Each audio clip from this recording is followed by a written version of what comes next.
Thank you very much, Astrid. I'm not going to keep you very long. Thank you. I won't keep you very long because I know that we're running a little late, and I'm sure you're all tired and probably anxious to start your journeys home. But just thank you all, first of all, for coming. And just to let you know that apart from yourselves here, we were joined online through the live stream by over 500 people. So it was really just demonstrated, I think, the huge amount of interest that there is in this whole topic, and that's wonderful to see. So I'll just try and summarise very briefly some of the points, I suppose, that were made.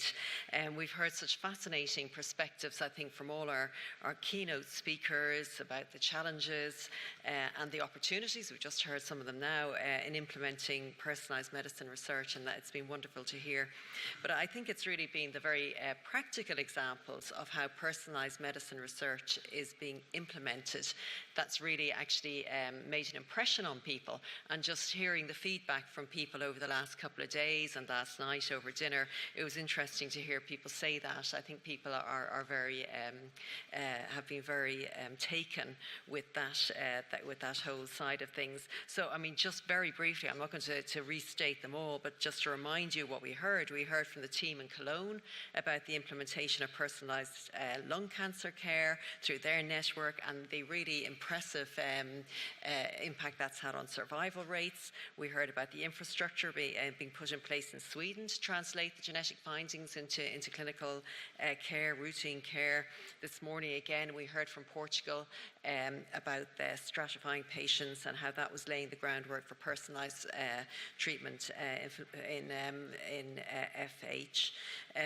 We then had a number of examples as well of personalised medicine and how in terms of policy and how it's having an impact in policy relevant areas. So we heard in Canada about the Personal Health Initiative, and it was interesting that they wanted to use the term health and not personalised medicine, because they wanted to stress, of course, that this is also about prevention. It's not just about treatment. Again, in Portugal, where it all seems to be happening, we heard a personalised approach to their adverse drug notification system, and I think that was a very interesting one because there was such a strong focus on education and in particularly on all those new communication tools they're using to improve patient literacy, which is a really important aspect to personalised medicine.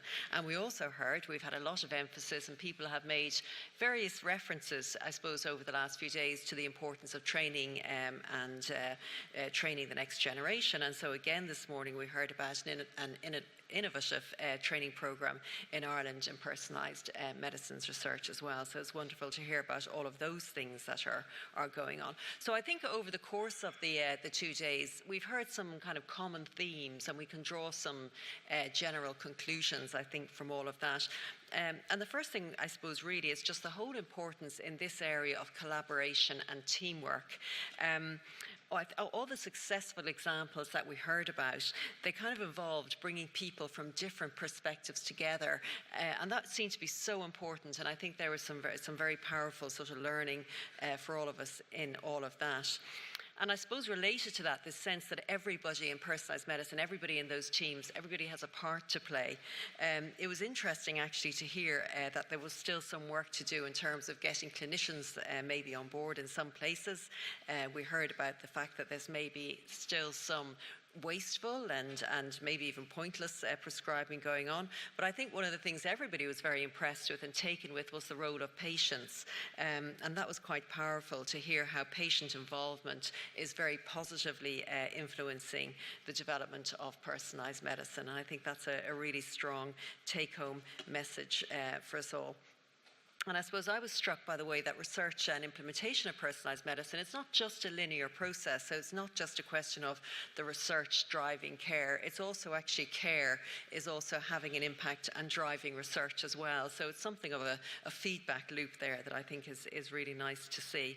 And I suppose if we move beyond the world of research and the clinicians and the care and the patients and so on, and move into the world of politics, I think it was very, very interesting to say and to hear that the politicians and the policymakers now are all starting to have a shared understanding of personalised medicine. And I suppose, the price we paid for that shared understanding yesterday was that we heard the same message maybe 6 times, but that's okay, that's good. It was good. It was good to hear that everybody's on the same page, and that support from politicians and policymakers, and indeed the support we've enjoyed from the European Commission, is really, really important as well.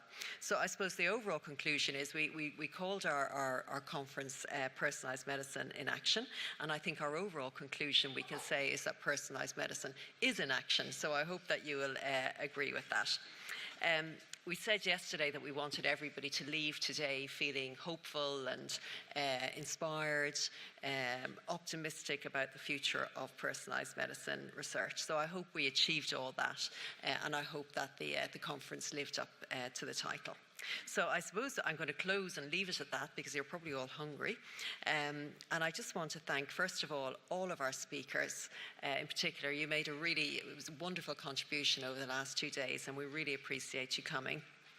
And I also want to mention the 70 or so experts. Many of you are here, and you contributed to the ICPerMed survey. We'll be back in contact with you again over the next few months to get your feedback, but it's really important to us that we have that input. I want to thank the members of ICPerMed, all the members of the Executive Committee who make a great contribution and work so well together.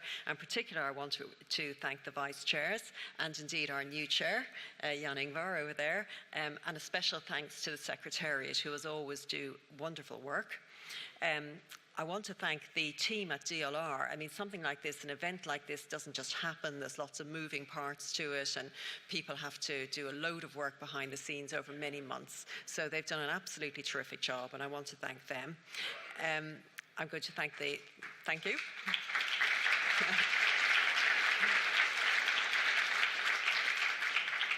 I'm nearly there. I want to thank, of course, our hosts again. We mentioned it yesterday, but the Federal Ministry of Health here in Germany and the Ministry of Education and Research, who hosted this and sponsored it and provided the lovely dinner we had last night, which was wonderful. And finally, I want to thank all of you very much for your attention and your input and your active engagement and your company over the last day and a half. It's been absolutely wonderful. I want to say to all of you to have a safe journey home, and we look forward to seeing you again, we hope, in 2 years' time at the second ICPerMed conference, which is going to be in Paris. So thank you very much indeed, and safe home.